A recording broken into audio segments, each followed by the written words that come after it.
아멘.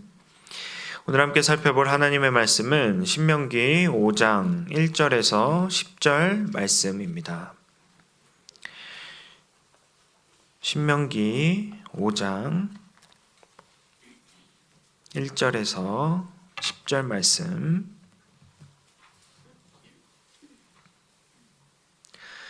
다 함께 봉독하도록 하겠습니다. 모세가 온 이스라엘을 불러 그들에게 이르되 이스라엘아, 오늘 내가 너희의 귀에 말하는 규례와 법도를 듣고 그것을 배우며 지켜 행하라. 우리 하나님 여호와께서 호렙산에서 우리와 언약을 세우셨나니 이 언약은 여호와께서 우리 조상들과 세우신 것이 아니요 오늘 여기 살아있는 우리 곧 우리와 세우신 것이라. 여호와께서 산 위 불 가운데에서 너희와 대면하여 말씀하시매 그때 너희가 불을 두려워하여 산에 오르지 못하므로 내가 여호와와 너희 중간에 서서 여호와의 말씀을 너희에게 전하였노라. 여호와께서 이르시되 나는 너를 애굽 땅 종되었던 집에서 인도하여 낸 내 하나님 여호와라. 나 외에는 다른 신들을 내게 두지 말지니라. 너는 자기를 위하여 새긴 우상을 만들지 말고 위로 하늘에 있는 것이나 땅 아래로 땅에 있는 것이나 땅 및 물속에 있는 것에 어떤 형상도 만들지 말며 그것들에게 절하지 말며 그것들을 섬기지 말라. 나 내 하나님 여호와는 질투하는 하나님인즉 나를 미워하는 자의 죄를 갚되 아버지로부터 아들에게로 3-4대까지 이르게 하거니와 나를 사랑하고 내 계명을 지키는 자에게는 1000대까지 은혜를 베푸느니라. 아멘. 오늘도 하나님을 사랑하는 마음으로 이 자리에 나오신 모든 성도님들을 주님의 이름으로 환영하고 축복합니다. 오늘은 십계명의 전반부에 대해서 살펴보고자 합니다. 모세는 두 번째 설교를 시작하는 주제로 십계명을 다루고 있습니다. 십계명은 출애굽기 19장에서 20장 말씀을 보면 이스라엘 백성들이 애굽을 떠난 지 3개월 되던 때에 하나님께서 모세를 시내산으로 불러서 직접 말씀으로 주신 계명입니다. 오늘 신명기 5장에서는 이 십계명을 가나안 땅에 들어가기 직전 다음 세대들에게 다시 해석하며 재강조하고 있는 모습이 담겨져 있습니다. 이 십계명은 크게 두 방향으로 정리될 수 있습니다. 첫 번째는 하나님을 향한 계명입니다. 다른 신을 두지 말라는 명령, 우상을 만들지 말라는 명령, 하나님의 이름을 망령되게 부르지 말라는 명령, 안식일을 지키라는 명령이 이것인데 이는 모두 하나님과의 관계를 바르게 세우는 말씀입니다. 두 번째는 이웃을 향한 계명입니다. 부모를 공경하고 살인을 금지하고 간음을 금지하고 도둑질을 금지하고 거짓 증언을 금지하고 탐심을 금지하는 등 이 모든 것은 공동체 안에서 이웃의 생명과 가정과 재산과 명예와 인격을 보호하는 말씀입니다. 결론적으로 십계명은 하나님 사랑 그리고 이웃 사랑이라는 이 두 축으로 요약되어집니다. 신명기 5장의 십계명은 출애굽기 20장의 십계명과 대체로 동일하지만 몇 가지 중요한 차이도 가지고 있습니다. 그중 대표적인 것은 다음 시간에 다루게 될 안식일 계명의 근거입니다. 출애굽기 20장에서는 안식일의 근거가 하나님의 창조 사역에 놓여 있습니다. 하나님께서 엿새 동안 천지를 창조하시고 일곱째 날에 쉬셨기 때문에 이스라엘도 안식일을 거룩하게 지켜야 한다는 것입니다. 반면 신명기 5장에서는 이 안식일의 근거가 출애굽 구원 사건에 놓여 있습니다. 이스라엘이 애굽에서 종되었던 것을 기억하고 하나님께서 강한 손과 편팔로 그들을 인도하여 내셨기 때문에 안식일을 지켜야 한다는 뜻입니다. 이는 신명기 5장의 십계명이 약속의 땅에 들어가려는 세대에게 너희는 종되었던 백성이었으나 이제는 하나님의 은혜로 자유를 얻은 백성이라는 정체성을 다시 각인시켜주는 말씀임을 보여주고 있습니다.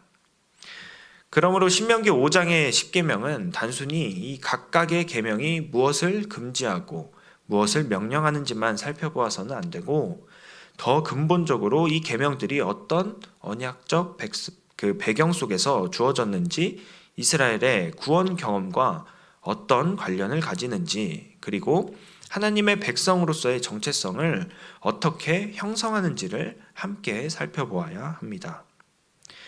십계명은 개인 윤리의 목록이면서 동시에 공동체 윤리의 기초이고 예배의 질서이면서 동시에 사회적인 정의의 토대인 것입니다. 하나님을 바르게 섬기는 백성은 이웃을 함부로 대하지 않으며 이웃을 사랑하는 삶은 하나님께 대한 참된 순종의 열매로 나타나는 것이 여기에 담겨져 있습니다. 결국 이 신명기 5장의 십계명은 하나님께서 자기 백성에게 주신 언약의 말씀입니다. 그것은 억압하는 법이 아니라 구원받은 백성이 자유 안에서 살아가도록 주어진 하나님의 은혜의 질서입니다. 십계명은 이스라엘에게만 한정된 과거의 종교 법전이 아니라 오늘날 하나님의 백성들에게 하나님 사랑과 이웃 사랑의 진정한 뜻을 묻는 중요한 신앙의 기준이 되는 것입니다. 따라서 이 십계명을 배우는 것은 단순히 고대 이스라엘의 율법을 연구하는 것이 아니라 오늘 우리 자신이 하나님 앞에서 어떤 백성으로 살아가야 하는지를 묻는 신앙적인 자기 성찰이라고 볼 수 있습니다. 이 십계명을 통해 우리가 하나님의 자녀이고 하나님께서 우리를 위해 친히 하나님의 자녀로 살아갈 수 있도록 은혜를 내려주시는 것에 감사하며 우리의 삶을 항상 돌아볼 수 있는 우리 모두 되기를 간절히 소망합니다. 다시 말씀으로 돌아와서 한 절씩 살펴보도록 하겠습니다. 1절에서 3절 말씀 제가 읽도록 하겠습니다. 모세가 온 이스라엘을 불러 그들에게 이르되 이스라엘아 오늘 내가 너희의 귀에 말하는 규례와 법도를 듣고 그것을 배우며 지켜 행하라. 우리 하나님 여호와께서 호렙산에서 우리와 언약을 세우셨나니 이 언약은 여호와께서 우리 조상들과 세우신 것이 아니요 오늘 여기 살아있는 우리 곧 우리와 세우신 것이라. 아멘. 1절에서 3절 말씀은 십계명이 선포되기 전 이스라엘 백성이 하나님의 말씀을 어떤 태도로 받아야 하는지를 보여줍니다. 모세는 온 이스라엘을 불러 하나님의 규례와 법도를 듣고 배우며 지켜 행하라고 명령합니다. 여기서 십계명은 단순히 들어서 아는 지식이 아니라 배우고 마음에 새기며 실제 삶에서 순종해야 하는 말씀으로 제시됩니다. 특히 모세는 이 언약이 과거 조상들에게만 주어지는 것이 아니라 오늘 여기 살아있는 우리와 세우신 것이라고 말하는데 이는 호렙산 언약이 단순히 과거 세대의 역사적 사건으로 끝나는 것이 아니라 지금 약속의 땅 입성을 앞둔 새로운 세대에게도 유효한 말씀임을 강조합니다. 그러므로 십계명은 낡은 법조항이 아니라 하나님의 백성이 오늘도 들어야 할 살아있는 언약의 말씀인 것입니다. 이 부분의 핵심은 말씀의 현재성입니다. 하나님께서 과거에 주신 말씀은 오늘의 이스라엘 백성에게도 다시 선포되어집니다. 이스라엘은 가나안 땅에 들어가기 전에 먼저 하나님의 말씀을 들어야 했습니다. 땅을 얻는 것보다 중요한 것은 그 땅에서 하나님의 백성답게 사는 것이기 때문입니다. 따라서 1절에서 3절 부분은 십계명 전체가 하나님의 백성은 말씀을 듣고 순종해야 한다라는 그러한 신앙의 기반 위에 세워져 있음을 보여주고 있는 것입니다. 이어서 4절에서 7절 말씀 제가 읽도록 하겠습니다. 여호와께서 산 위 불 가운데에서 너희와 대면하여 말씀하시매 그때 너희가 불을 두려워하여 산에 오르지 못하므로 내가 여호와와 너희 중간에 서서 여호와의 말씀을 너희에게 전하였노라. 여호와께서 이르시되 나는 너를 애굽 땅 종되었던 집에서 인도하여 낸 내 하나님 여호와라. 나 외에는 다른 신들을 내게 두지 말지니라. 아멘. 먼저 4절에서 5절 말씀은 십계명의 권위와 모세의 중보자적 역할을 보여주고 있습니다. 하나님께서는 호렙산 불 가운데에서 이스라엘 백성들에게 말씀하셨습니다. 불은 하나님의 거룩하심을 상징하고 있습니다. 하나님은 자기 백성을 사랑하시지만 동시에 죄인이 함부로 가까이 할 수 없는 거룩한 분이십니다. 4절에서 대면하여 말씀하셨다라는 표현은 하나님께서 이스라엘 백성들에게 직접적이고 분명하게 자기 뜻을 계시하셨다는 의미입니다. 이것은 십계명이 모세가 만들어낸 종교적 규칙이 아니라 하나님께서 친히 자기 백성들에게 주신 말씀임을 강조하는 부분입니다. 따라서 이 십계명은 인간의 의견이나 시대적인 합의가 아니라 하나님의 권위 있는 언약의 말씀인 것입니다. 그러나 이스라엘 백성들은 하나님의 불을 두려워하여 산에 오르지 못했습니다. 이때 모세가 여호와와 너희 중간에 서서 하나님의 말씀을 전합니다. 이는 모세가 언약의 중보자로 세워졌음을 보여주는 장면입니다. 백성들은 하나님의 말씀을 직접 감당할 수 없고 모세를 통해 그 말씀을 듣게 되었습니다. 이 장면은 거룩하신 하나님 앞에 죄인된 인간이 중보자를 필요로 한다는 사실을 보여줍니다. 즉, 구속사적인 관점에서 보면 모세의 중보는 장차 오실 중보자 예수 그리스도를 바라보게 합니다. 모세는 하나님의 말씀을 전달하는 중재자였지만 예수 그리스도는 하나님과 우리 사이에 완전한 중보자로 오셔서 새로운 언약을 세우셨습니다. 이것이 이 시대 이스라엘 백성들과는 비교도 할 수 없을 만큼 우리에게는 큰 은혜인 것입니다. 은혜의 시대를 살고 있는 우리들이 이 사실을 항상 기억하고 감사와 기쁨으로 살아가기를 간절히 바랍니다. 이어서 6절에서 7절 말씀은 십계명 전체의 신학적인 기초와 제1계명을 제시하고 있습니다. 하나님은 계명을 주시기 전에 먼저 당신이 누구이신지를 밝혀주십니다. 나는 너를 애굽 땅 종되었던 집에서 인도하여 낸 내 하나님 여호와라. 이 선언은 십계명의 출발점이 인간의 의무가 아니라 하나님의 구원임을 보여주는 핵심적인 부분입니다. 이스라엘은 계명을 지켜서 하나님의 백성이 된 것이 아닙니다. 하나님께서 먼저 그들을 애굽의 종살이에서 구원하셨기 때문에 그들은 하나님의 백성이 된 것입니다. 그러므로 십계명은 구원을 얻기 위한 조건이 아니라 이미 구원받은 백성이 하나님께 응답하며 살아가는 삶의 질서입니다. 은혜가 먼저이고 순종은 그 은혜에 대한 응답인 것이죠. 이어서 7절 말씀에서 하나님은 나 외에는 다른 신들을 내게 두지 말라라고 명령하십니다. 이것이 제1계명입니다. 제1계명은 예배의 대상을 바로 잡습니다. 이스라엘을 애굽에서 구원하신 분은 여호와 하나님 한 분뿐이셨습니다. 그러므로 이스라엘은 하나님과 나란히 다른 신을 두거나 하나님을 대신할 대상을 가져서는 안 되는 것이죠. 이 계명은 고대 이스라엘에게만 해당되는 말씀이 아닙니다. 오늘날 독생자 예수 그리스도의 피값으로 구원받은 우리에게도 동일하게 적용되는 말씀입니다. 우리는 하나님 외에 다른 것을 의지할 때가 종종 있습니다. 물질, 성공, 인정, 명예, 자기 욕심 등.